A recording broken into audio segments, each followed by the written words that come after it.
Okay, now we are going to start chapter number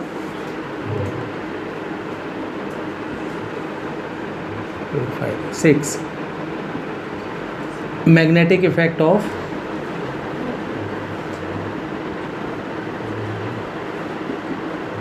electric current.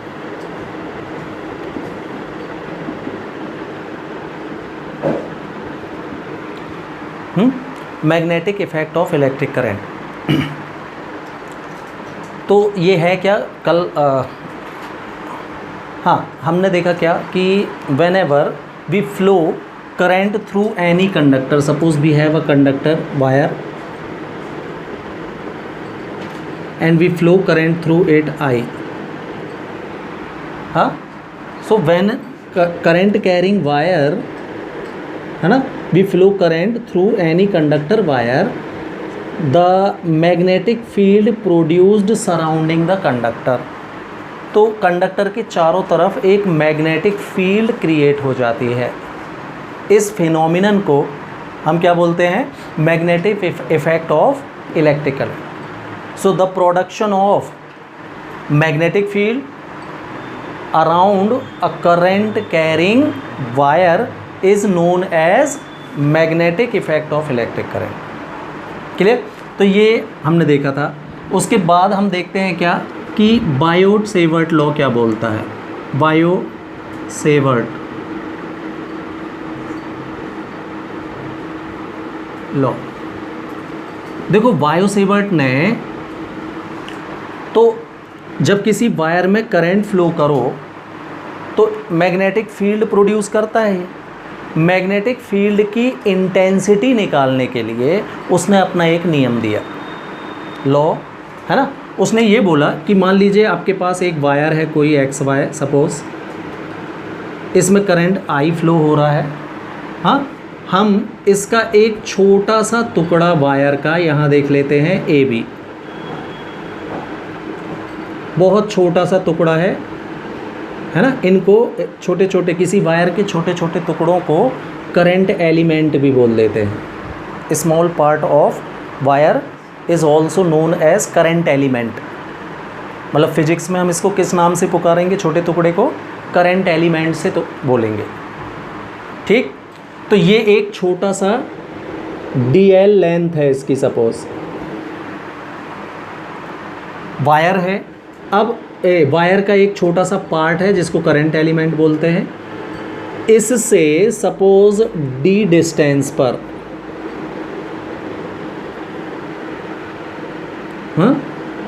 या R distance पर एक कोई point है P जिस पर हमको इंटेंसिटी ऑफ मैग्नेटिक फील्ड बतानी है. तो इस पॉइंट पर इंटेंसिटी ऑफ मैग्नेटिक फील्ड कितनी होगी उसके लिए बायो सेवर्ट ने अपना लॉ दिया. Clear? Eight distance R from current element, suppose ये जो डिस्टेंस है करंट एलिमेंट से पॉइंट P की डिस्टेंस है और ये करंट एलिमेंट के बीच का जो एंगल है वो थीटा है, ये एंगल. हाँ, तो according to Biot Savart the intensity of magnetic field B से शो करते हैं. अब आपने स्मॉल पार्ट ऑफ वायर लिया है तो इंटेंसिटी भी स्मॉल रहेगी, dB से शो करेंगे. The intensity of magnetic field at point P which is at distance R from current element AB and the angle made by the current element to the line joining current element to point P is theta and the current flowing through the conductor be capital I, suppose. तो Biot Savart ने ये बोला कि जो intensity होगी है ना वो फ्लो ऑफ करंट के डायरेक्टली प्रोपोर्शनल होती है. That is intensity of magnetic field is directly proportional to the current flowing through the conductor. मतलब किसी वायर से जितना ज़्यादा आप करंट फ्लो करोगे इंटेंसिटी ऑफ मैग्नेटिक फील्ड भी उतनी ज़्यादा होगी, उतना ज़्यादा मैग्नेटिक फील्ड तैयार होगा. अमाउंट ऑफ करंट ज़्यादा तो मैग्नेटिक फील्ड भी ज़्यादा बनेगी पॉइंट P पर. ठीक, फिर उसने अपने सेकंड पॉइंट में ये बोला कि जो इंटेंसिटी होती है वो लेंथ ऑफ करंट एलिमेंट के डायरेक्टली प्रोपोर्शनल होती है। करंट एलिमेंट की लेंथ जितनी ज़्यादा होगी इंटेंसिटी भी उतनी ज़्यादा होगी। यही कारण है कि जब मैग्नेट हम बनाते हैं तो वायर को उस पर टर्न लेते हैं। जैसे मैग्नेट का आयरन पीस इतना बड़ा हो गया तो इस पर अगर हम सीधा वायर लगाएंगे तो इतना ही लंबा आ पाएगा, करंट एलिमेंट छोटा रहेगा। मतलब वायर का लेंथ कैसी रहेगी, छोटी रहेगी। लेंथ छोटी रहेगी तो मैग्नेटिक फील्ड भी कम प्रोड्यूस होगा। तो हम क्या कर देते हैं, इसमें वायर को ऐसे टर्न लेते हैं। तो इतने लोहे आयरन के पीस में, है ना, हम बहुत लंबा वायर टर्न करके लपेट सकते हैं। तो इंटेंसिटी उससे क्या बनेगी, हाई बनेगी, ज़्यादा बनेगी। यस। फिर उसने अपने थर्ड पार्ट में ये बोला कि जो इंटेंसिटी ऑफ मैग्नेटिक फील्ड होती है, ये जो angle made by the element with the line joining element to point P, इसकी साइन के डायरेक्टली प्रोपोर्शनल होता है।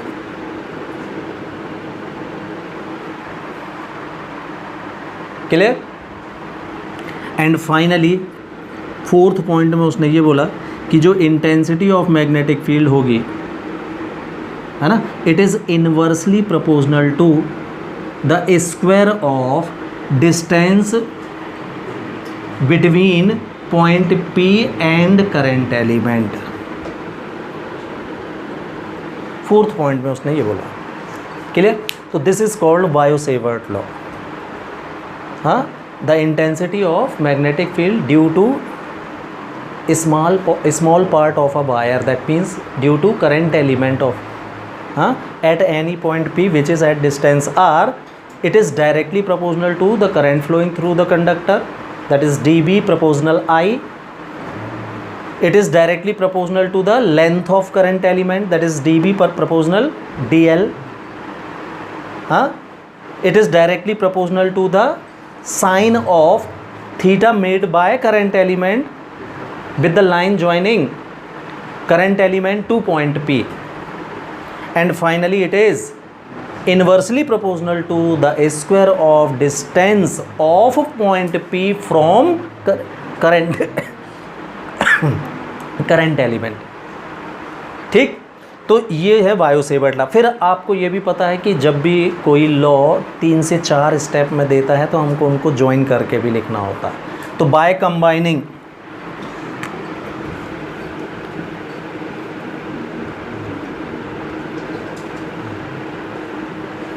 Equation number 1, 2, 3 and 4 we get what, dB proportional I into dl into sin theta by r square। dB proportional जो भी चीज़ें multiple times होती हैं उनको सिंगल टाइम्स ही लिखते हैं, रिपीटेड टर्म्स बार बार नहीं लिखते, है ना।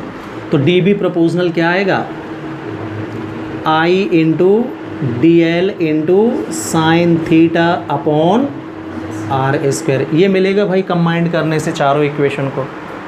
हाँ, प्रोपोर्शनल साइन हटा के अगर हम इक्वल का साइन लगाएंगे तो एक कांस्टेंट का मल्टीप्लाई हो जाएगा, दैट इज के।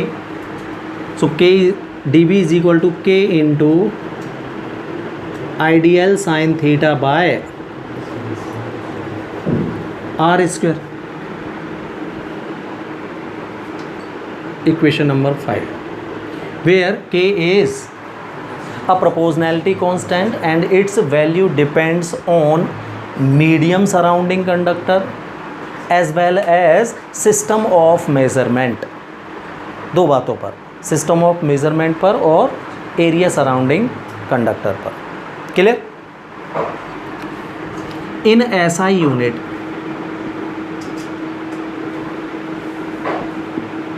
for air, है ना, K की वैल्यू म्यू 0 अपॉन 4 पाई होती है ना। म्यू 0 जो है ना, ये परमेबिलिटी कहलाती है किसकी, मीडियम की, एयर और वैक्यूम की। जैसे वहाँ पर एप्सिलॉन जीरो था ना, क्या था एप्सिलॉन जीरो? परमिटिविटी, है ना, इसको परमेबिलिटी बोलते हैं,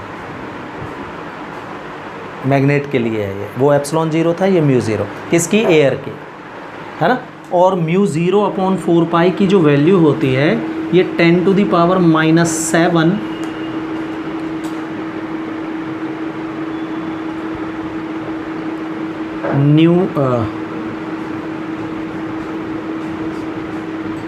न्यूटन पर मीटर स्क्वायर, हाँ, न्यूटन पर एम्पियर स्क्वायर होती है इसकी unit, newton per ampere square. Clear? तो ये इसकी वैल्यू है। और CGS यूनिट में K की वैल्यू 1 होती है। Clear? So in SI unit and for air और वैक्यूम K की वैल्यू कितनी? म्यू ज़ीरो अपॉन 4 पाई और 10⁻⁻7, where mu zero is called what? Absolute permeability. Mu zero is called absolute permeability of air और vacuum. Clear? तो ये value उठा के equation number 5 में रखोगे तो क्या मिलेगा? dB इज इक्वल टू कितना? Mu zero upon 4 pi IDL sine theta by R square. ये हो गया बायो-सेवर्ट का फॉर्मूला भाई, है ना। यूनिट क्या होती है? वेबर पर मीटर स्क्वायर और टेस्ला। ठीक है। इन CGS unit for air and vacuum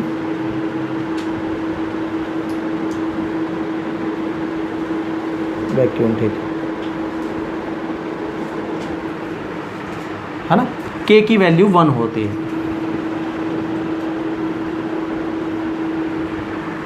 तो K की वैल्यू 1 पुट करोगे तो इक्वेशन नंबर 5 में तो क्या मिल जाएगा अब आपको formula? Yes, dB is equal to IDL sine theta by R square only, है ना। यूनिट क्या होगी इसकी? गॉस और ऑस्टेड। CGS यूनिट इंटेंसिटी की गॉस और ऑस्टेड होती है। तो गॉस और ऑस्टेड में ये वैल्यू होगी IDL sine theta upon R square. Clear? In first section of this chapter we have learned what? Biot-Savart law। हाँ, तो Biot-Savart given the law for or formula for intensity of magnetic field at any point due to a small part of current carrying wire called current element। किसी current element the small piece, very small piece of conducting wire is also known as current element। तो current element के कारण किसी point पर कितनी intensity होती है, इसके लिए बायो-सेवर्ट ने अपना लॉ दिया, राइट। अब now by using that particular law, that is Biot Savart law, we have to find intensity of magnetic field at any point due to long straight wire of infinite length. हाँ, तो wire बहुत infinite length है ना, बहुत लंबा है, ये आपको दिमाग में रखना है। फिगर में हम बहुत लंबा शो नहीं कर पाएंगे, तो हमको ये चीज़ कहाँ रखना है? अपने माइंड में रखना है कि वायर कैसा है? Infinite length. हम इसको लिख के बता सकते हैं, फिगर में नहीं दिखा सकते इनफाइनाइट लेंथ, मजबूरी है हमारी। ठीक है, तो हम एक वायर, सपोज़ ये XY एक वायर है जिसकी लेंथ इनफाइनाइट है, हाँ, और इसमें करंट I फ्लो हो रहा है। ठीक, from any point O of the wire, from any point O of the wire at distance D distance, there is any point P on which intensity of magnetic field is to be found।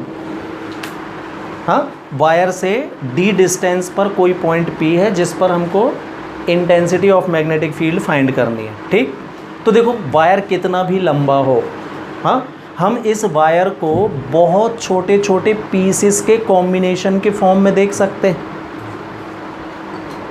Right, and these small pieces are known as current element. So let us consider this wire is made up of very small piece called current element, very small current elements,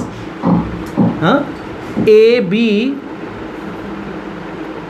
is any one of the current element, जो कि बहुत छोटा है। ये छोटा सा टुकड़ा मैंने A B नाम दे दिया है। Its length is DL suppose, हाँ।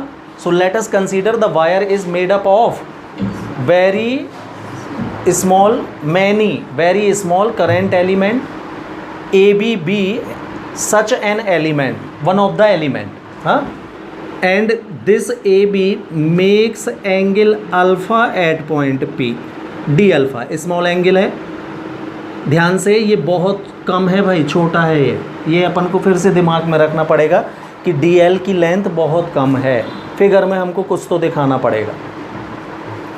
तो इससे जो एंगल बनेगा पॉइंट P पर,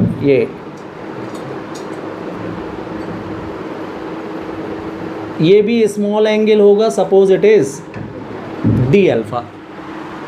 late the current element makes angle D alpha at point P and the distance of current element from point PB R and from point OB X।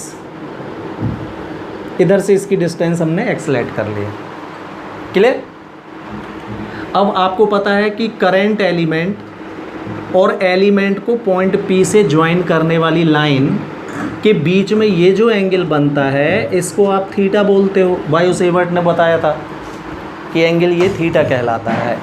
तो ये अगर theta है तो ये इंटीरियर एंगल 180 माइनस थीटा का होगा, right. Straight angle है, straight angle 180 के होते हैं।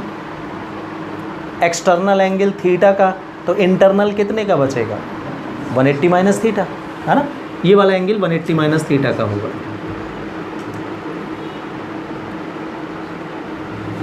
क्लियर? हमने क्या किया है यहाँ पर, पॉइंट ए से PB पर एक परपेंडिकुलर ड्रॉ कर दिया है, सपोज AC।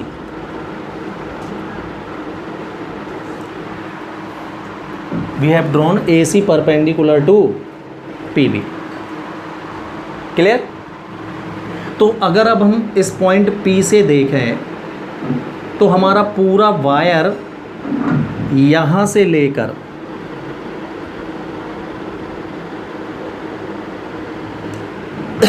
और यहाँ तक पूरा वायर पड़ेगा। ठीक, तो हमने मान लिया कि ये जो एंगल बन रहा है अप साइड, ये अल्फ़ा 1 एंगल है, और ये जो डाउन साइड एंगल बना हुआ है इसको हमने अल्फ़ा 2 लेट कर लिया है, और इस एंगल को मैंने अल्फ़ा नाम दे दिया है। ये वाला कौन सा? OPA।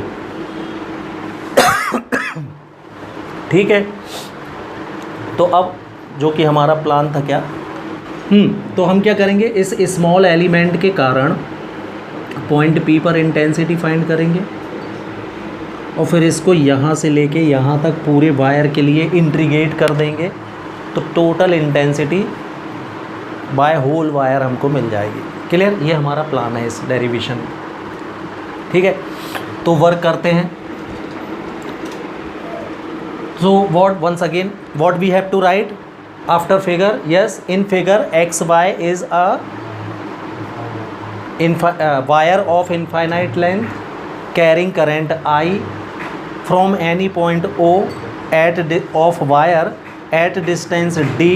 There is any point P on which intensity of magnetic field is to be found. Let us consider the wire is made up of many very small current elements.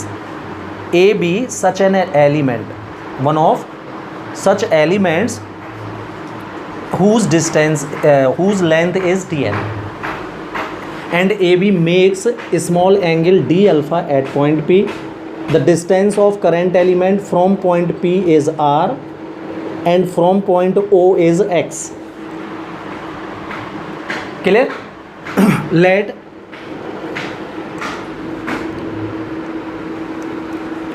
angle P x ये वाला है ना, x P O, इसको हमने क्या late कर लिया है, alpha 2. Angle O P Y, ये अल्फ़ा 1 एंगल है पूरा. And angle O P A, it is alpha. The small angle is D alpha, ये अपन ने पहले ही बोल दिया. Angle Y B P is theta. तो इसका इंटीरियर एंगल कौन सा, ए बी सी. यहाँ पर आप लिख दोगे क्या, draw A C perpendicular P B.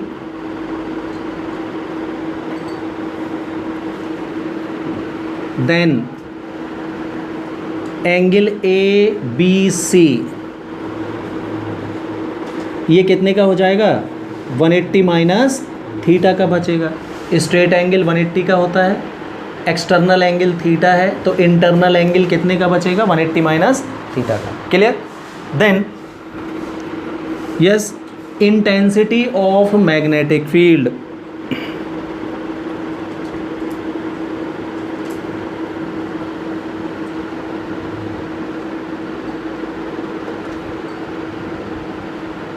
at point P due to current element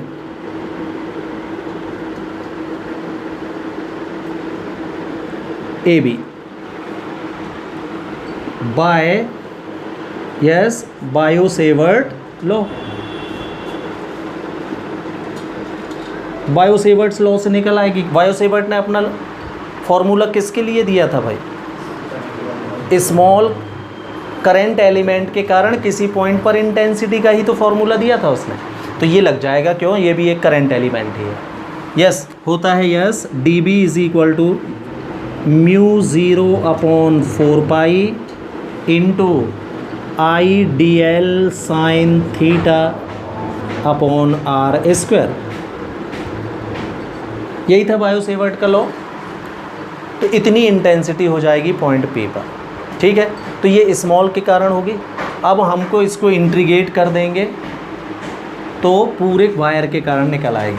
लेकिन अभी आप देख रहे होंगे कि इंटीग्रेशन सारे एंगल्स अल्फ़ा के फॉर्म में है, अभी इंटीग्रेशन नहीं हो सकता इसका भाई.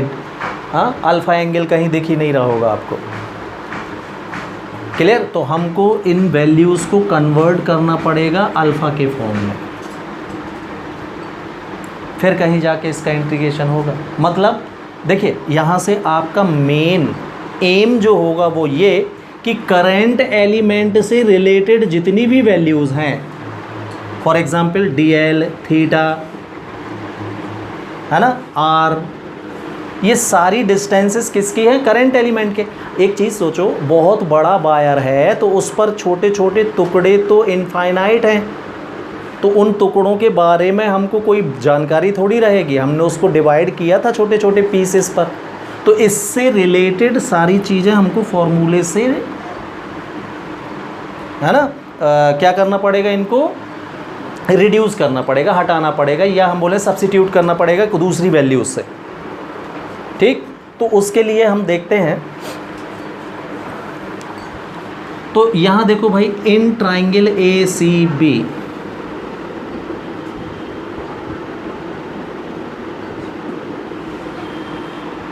कितने डिग्री का एंगल है, 180 माइनस थीटा का एंगल बना हुआ है ये.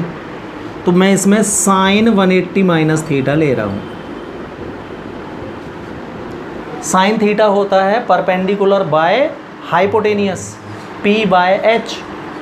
तो इस ट्राइंगल में देख के बताएं आप, परपेंडिकुलर कौन होगा? AC, और हाइपोटेनियस आपका कहलाएगा AB। AB मतलब DL, AB की लेंथ DL है, देख लीजिए। आएगी वैल्यू साइन थीटा की, साइन 180 माइनस थीटा, मैथ्स वाले साइन थीटा ही होता है। Sine 180 minus theta sine theta ही होता है। क्लियर? तो यहाँ से अगर हम देखें तो AC की वैल्यू क्या मिलेगी मेरे को? Side change DL into sine theta. इसको मैंने equation number 2 they the. Yes, again see this D alpha is very small angle. D alpha बहुत है, छोटा एंगल है ना, और छोटे एंगलों में पहला फॉर्मूला जो एक्टिव होता है वो है angle is equal to arc by radius. हाँ, तो by formula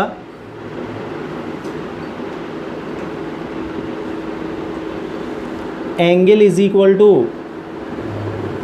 arc upon radius. तो ये लगाओ भाई, इसमें क्या मिलेगा? एंगल कितना? D alpha. यहां से देखें D अल्फा से सामने तो आर्क मिलेगा आपको AC, और इसकी रेडियस देखो तो आपको दिख रही होगी R।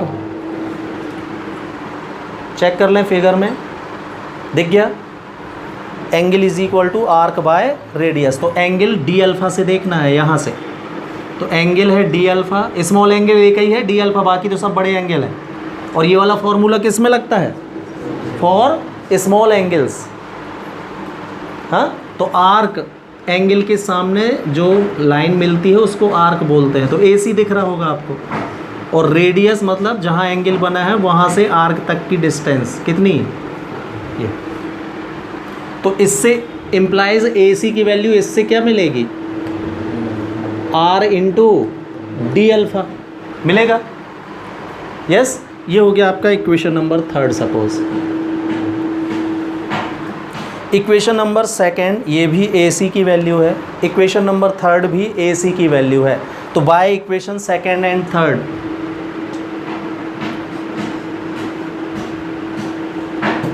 क्या मिल जाएगा भाई हमको result? Yes, R into D alpha DL sign theta की वैल्यू मिल गई कितनी? R इंटू D अल्फा, है ना। इस फॉर्मूले में हम DL को तो सब्सिट्यूट कर देंगे भाई, DL की वैल्यू निकाल लो। तो DL की वैल्यू हो गई आपकी R into D alpha by sine theta. Any doubt? तो इक्वेशन नंबर 1 में ये वैल्यू सब्सिट्यूट करो। ये DL साइन थीटा ही तो है यार, पूरी की भी वैल्यू सब्सिट्यूट कर देंगे। थीटा भी किसका है? करंट एलिमेंट का ही पार्ट है। देखो मैंने आपको बताया हमारा मेन एम होगा कि जो करंट एलिमेंट से रिलेटेड वैल्यूज़ हैं उनको सब्सिट्यूट करना। तो करंट एलिमेंट से रिलेटेड वैल्यूज़ दिमाग में रखना है भाई। कौन कौन है इससे related value? Theta, DL, R। ये हमको इस फॉर्मूले में नहीं देखना चाहिए तीनों। तो थीटा, DL और R, तो DL और साइन थीटा दोनों तो ये हट जाएंगे भाई इससे। ठीक है, तो बाय इक्वेशन नंबर 1 क्या मिल जाएगा हमको? इसको दे दिया आपने नंबर 4।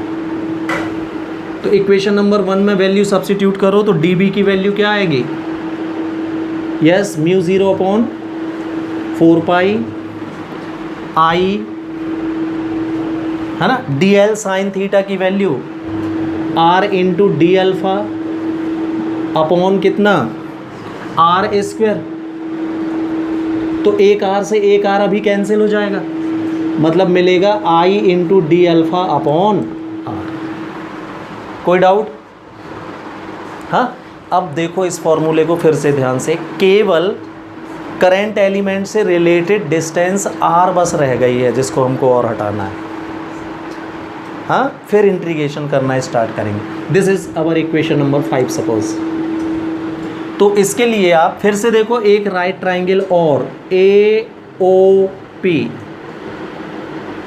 है, AOP में एंगल अल्फा है, ये बेस कहलाएगा, और ये R मतलब हाइपोटेनियस। बेस और हाइपोटेनियस कॉस में होते हैं, तो इन ट्राइंगल AOP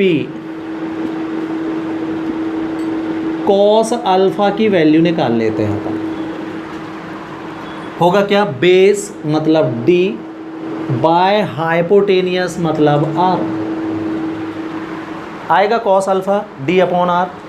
तो यहाँ से R की वैल्यू निकालेंगे तो क्या मिलेगी, इम्प्लाइज, हाँ, R को यहाँ ले आओ, कॉस अल्फा को वहाँ भेज दो, तो R की वैल्यू आ जाएगी what, D by cos alpha मिलेगी। R की ये वैल्यू सब्सिट्यूट कर रहे हैं हम इक्वेशन नंबर 5 में, तो बाय इक्वेशन 5, चलिए भाई, तो dB हमको मिल गया μ0 upon 4 pi into I. R की value D by cos alpha, तो कॉस अल्फा ऊपर चला जाएगा, तो I by D cos alpha D alpha. Any doubt? This is our equation number 6। अब आप इस इक्वेशन को चेक करें जो मैंने बनाया है, इसमें आपको इस करंट एलिमेंट से रिलेटेड कोई वैल्यूज़ दिख रही हैं क्या? इससे रिलेटेड कौन कौन सी वैल्यूज़ थी? AC था, AC तो अलग से आपने इसको ड्रॉ किया था, है ना, ये भी इमेजनरी थिंग की है, ये हमने कंस्ट्रक्शन किया हुआ है, ये तो आने नहीं चाहिए। DL थी इसकी लेंथ, थीटा एंगल बनाया था इसने, और इसकी डिस्टेंस पॉइंट P से R थी, तो R, थीटा और DL ये तीनों कहीं दिख रहे हैं क्या इस फॉर्मूले में? नहीं, यही हमारा एम था इंटीग्रेशन करने से पहले। Now we have clear values, right.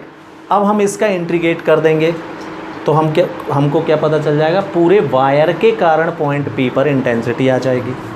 हाँ, then yes, then intensity of magnetic field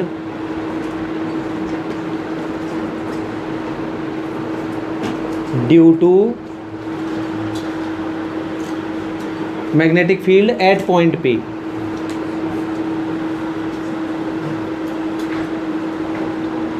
due to the wire, पूरे वायर के कारण कितनी इंटेंसिटी होगी ये हमको निकालना है ना। तो B is equal to integration dB का B हो जाएगा, है ना। B is equal to integration कर देंगे पूरा वायर यहाँ से यहाँ तक, है ना। आपका वेरिएबल अल्फ़ा है, तो अल्फ़ा से यानी एंगल से अगर हम देखें तो आपका वायर अल्फ़ा 2 एंगल से लेकर अल्फ़ा 1 एंगल तक बना हुआ है।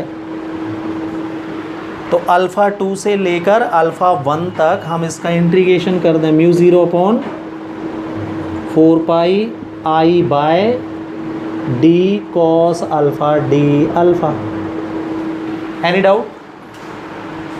अल्फ़ा के रिस्पेक्ट में इंटीग्रेशन होना है, तो कॉस अल्फ़ा का बस होगा इंटीग्रेशन, बाकी ये कांस्टेंट है, इंटीग्रेशन के बाहर चले जाएंगे। तो B की वैल्यू क्या मिलेगी हमको? Yes, μ0 upon 4 pi I by D outside integration alpha 2 to alpha 1 cos alpha D alpha. Yes, cos alpha का integration sine alpha minus sine alpha नहीं, साइन अल्फ़ा होता है ना। कॉस अल्फ़ा का डिफरेंशिएशन माइनस साइन अल्फ़ा होता है, integration sine alpha. तो क्या हो जाएगा ये? B is equal to μ0 upon 4 pi I by D sine alpha, और लिमिट कहाँ लिख दोगे? Alpha 2 to alpha 1।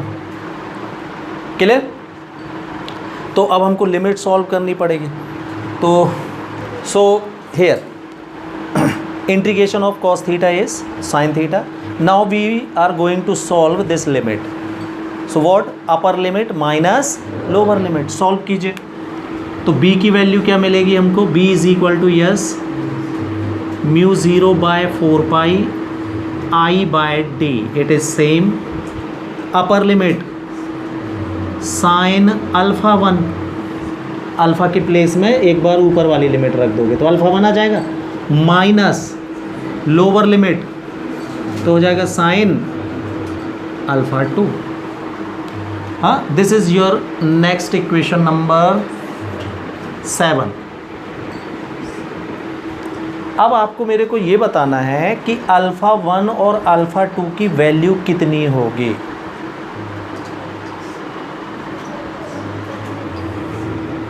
For the wire of infinite length,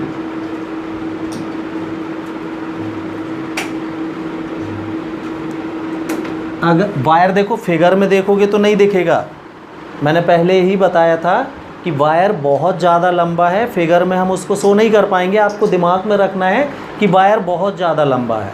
और अब आप बताओ अल्फ़ा 1 कितना होगा और अल्फ़ा 2 कितना होगा।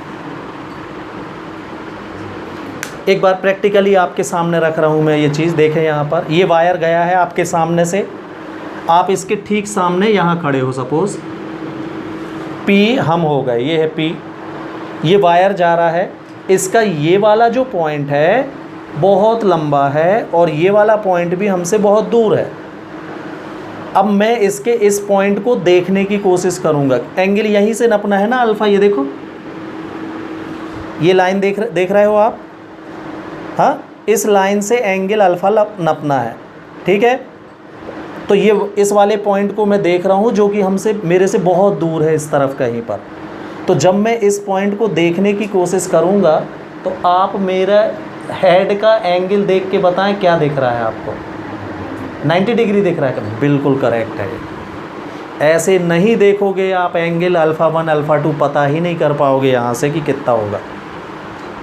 और अब फिर से देखना है, इस तरफ देख रहा हूँ मैं तो अल्फ़ा 2 कितना बनेगा,